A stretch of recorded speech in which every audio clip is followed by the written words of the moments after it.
Israel Iran युद्ध के बीच अब राष्ट्रपति डोनाल्ड ट्रंप ने एक सनसनीखेज दावा किया है। ट्रंप के मुताबिक अमेरिका ने ईरान पर हमला करके उसके 3 परमाणु ठिकानों को पूरी तरह तबाह कर दिया है। लेकिन क्या ये दावा सच है? क्योंकि खुद अमेरिकी खुफिया रिपोर्ट इस दावे की पोल खोल रही है।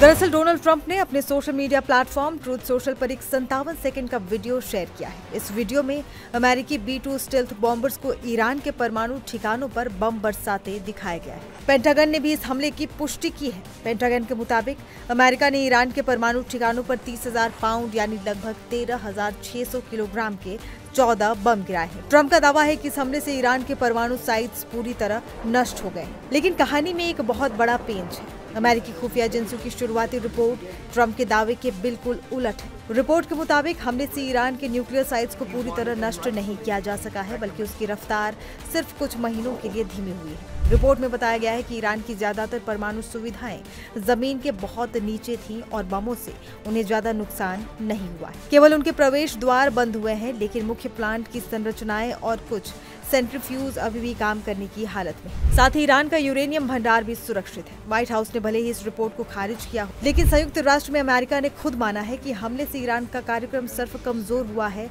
नष्ट नहीं। अब आते हैं अंतर्राष्ट्रीय प्रतिक्रियाओं पर। इजरायल के प्रधानमंत्री बेंजामिन नेतन्याहू ने इसे ईरान के खिलाफ ऐतिहासिक जीत बताया। उन्होंने ट्रंप की तारीफों के पुल बांधते हुए कहा कि व्हाइट हाउस में ट्रंप जैसा दोस्त पहले कभी नहीं मिला। वहीं दूसरी तरफ ईरान के राष्ट्रपति मसूद पेजेश्कियन ने भी इसे इजरायल के खिलाफ जंग में महान जीत करार दिया है। उन्होंने उम्मीद जताई है कि सीज फायर के बाद अमेरिका से रिश्ते सुधरेंगे। इस संघर्ष की एक मानवीय कीमत भी चुकानी पड़ी है। ईरान ने दावा किया है कि हमलों में उसके 610 नागरिक मारे गए, जबकि इजरायल ने अपने 28 लोगों के मारे जाने की बात कही है।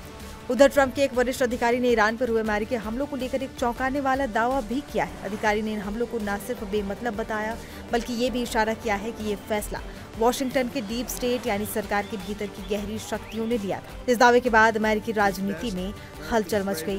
ये अधिकारी हैं एंड्रयू क्लॉस्टर, डोनाल्ड ट्रंप के कार्यकाल के पर्सनल मैनेजमेंट ऑफिसर के जनरल काउंसिल जैसे अहम पद पर भी रह चुके हैं। बहरहाल इस जंग और फिर सीज फायर का असर पूरी दुनिया की अर्थव्यवस्था पर भी पड़ा है। सीज फायर की घोषणा के बाद कच्चे तेल की कीमतों में गिरावट आई है और वैश्विक शेयर बाजारों में उछाल देखा गया है, जिससे दुनिया ने राहत की सांस ली है। तो कुल मिलाकर ये एक ऐसा हमला है जिसके असर को लेकर दुनिया की 2 सबसे बड़ी ताकतें अलग अलग दावे कर रही है। एक तरफ महाविनाश का दावा है, तो दूसरी तरफ हकीकत कुछ और ही बयां कर रही है।